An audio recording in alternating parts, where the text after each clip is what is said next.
Learn how to add a face tracker effect in Premiere Pro. First, we need to add a video clip to our timeline. Then simply select it and go to Effect Controls.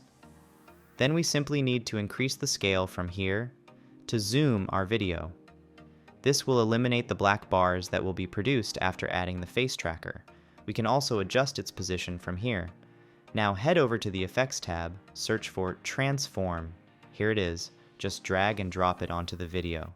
Then we need to enable rulers and guides. If you can't find these icons, just go and click on this plus icon and simply drag and drop it from here.